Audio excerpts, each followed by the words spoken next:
Hello grade 10s and welcome to this lesson on investigating the rhombus.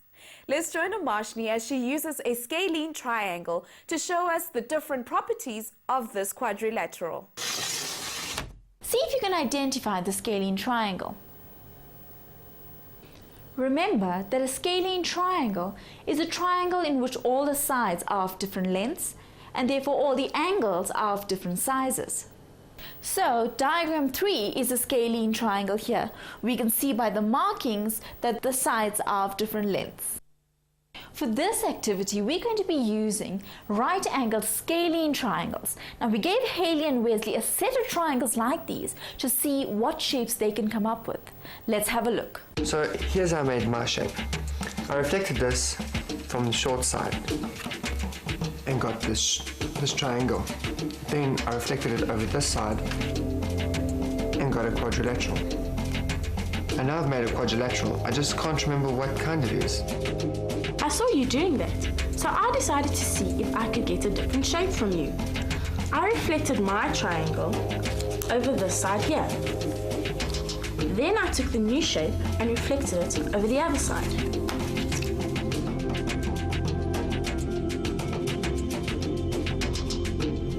Let's work out what the shape is.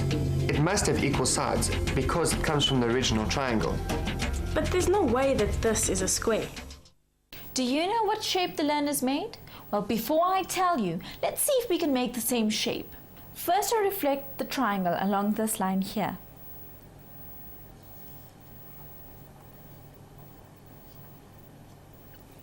Then, I reflect the triangle along this line over here.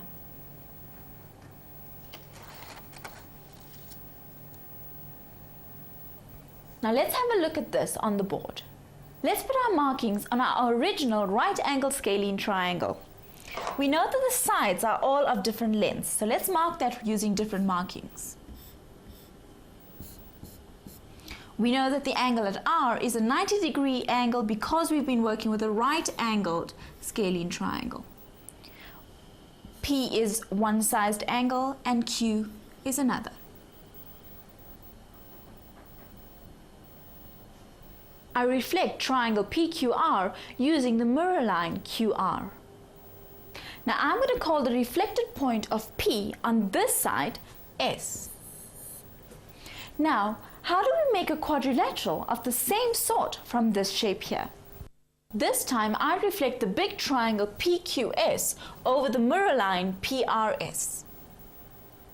I'm going to start by labeling the reflected point of Q as point T. Then I will fill in the markings from our original scalene triangle. This was a 90-degree angle. This we marked with a dot, and the angle at P here we marked with a tick. Now let's fill in the congruence marking for all the sides and angles of the other triangles.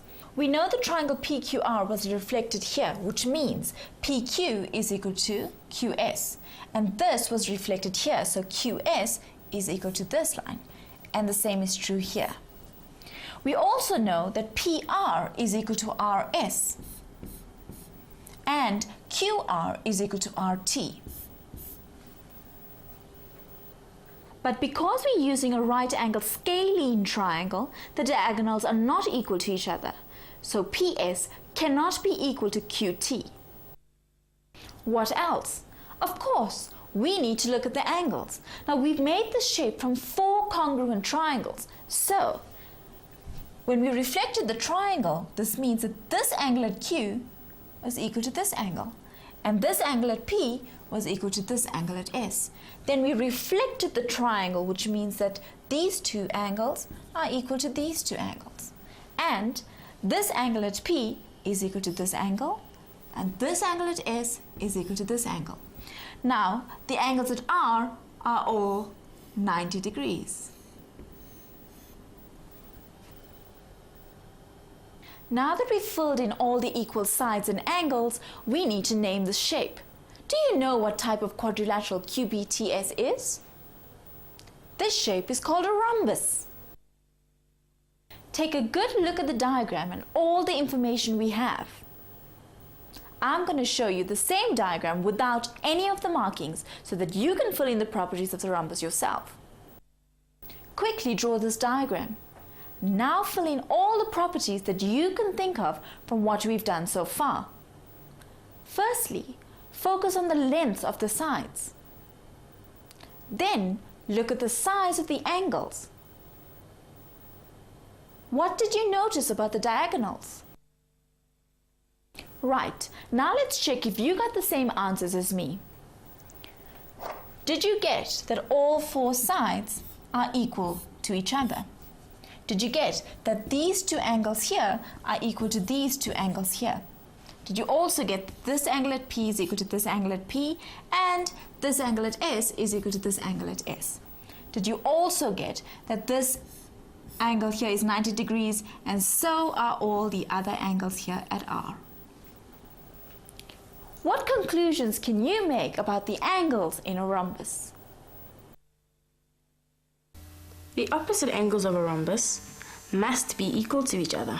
Now, be careful. The opposite angles are equal to each other. But is angle Q equal to angle S? This angle is definitely not equal to this angle. That's right. Now have a look at the diagonals of the rhombus. The diagonals are QRT and PRS. And they intersect at point R. Now, let's look at the line segments that form diagonal QRT. We know that QR is equal in length to RT. We can say that diagonal QRT has been bisected or cut in half. The same is true for diagonal PRS. We know that PR is equal in length to RS. So we can say that diagonal PRS has been bisected or cut in half.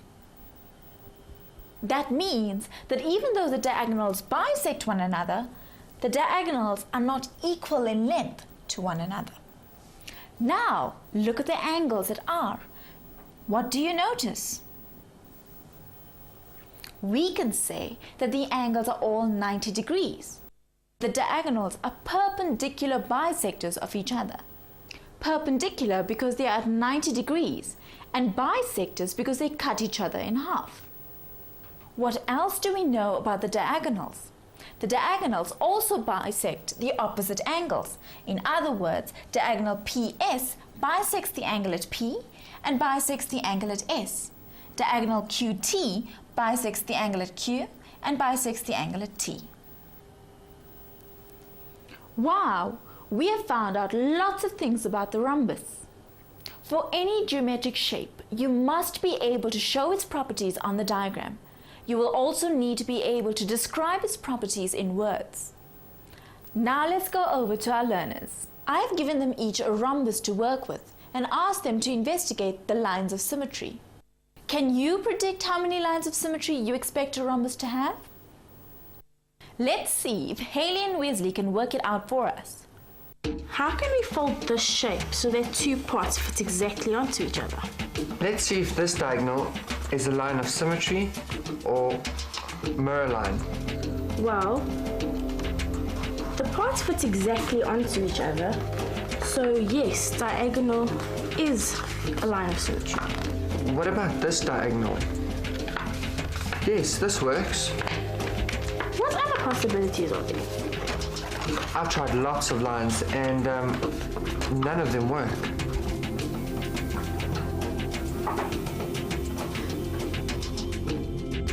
So, for a rhombus, there are only two lines of symmetry. Yes, they are absolutely correct. There are two fold lines, 1 and 2. Can you see that polygons can be classified as more than one thing? For example, we have seen that a rhombus is a quadrilateral as well as a parallelogram, and it shares those properties. Thank you for joining us. Be sure to try the tasks found in the Euclidean Geometry task video and to find more resources for this section on our website, www.mindset.co.za. I have to go now. I have a rhombus to catch. Bye.